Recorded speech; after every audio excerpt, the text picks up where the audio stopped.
महादेवं महात्मानं महापातकनाशनं महापापहरं वन्दे मकाराय नमो नमः।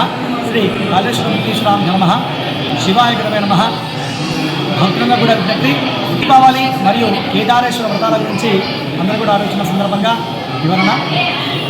20వ తారీఖు రోజున నరక చతుర్దశి మరియు అమావాస్య ఉన్నందున ఉదయం భోగి పండ్లు, హారతులు అన్నీ కూడా 20వ తారీఖు రోజు సోమవారం రోజు తీసుకోవాలి.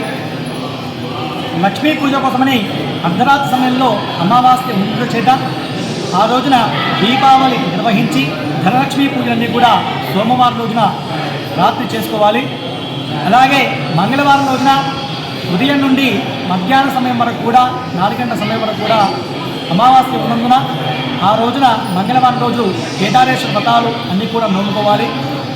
దీపావళి అనగా ధనలక్ష్మి పూజ కోసం నిర్వహించేటువంటి కార్యక్రమంలో భాగంగా సోమవారం దీపావళిగా, కేదారేశ్వరి వ్రతాన్ని అమావాస్య సందర్భంగా నిర్వహించడానికి మంగళవారం రోజున కేదారేశ్వర వ్రతాన్ని భక్తులందరూ కూడా ఆచరించుకొని బుధవారం రోజున ఉదయం 5 గంటల నుండి 11 గంటల లోపు ఎప్పుడైనా కూడా ఎత్తుకొని ఈ పూజా కార్యక్రమాలన్నీ కూడా నిర్వహించుకోవచ్చు. కావున భక్తులందరూ కూడా ఇలాంటి సంశయం లేకుండా సోమవారం రోజున భోగి, హారతులు అలాగే లక్ష్మీ పూజ చేసుకోవాలి. మంగళవారం రోజున కేదారేశ్వర వ్రతాలు ఆచరించుకోవడం శుభప్రదం.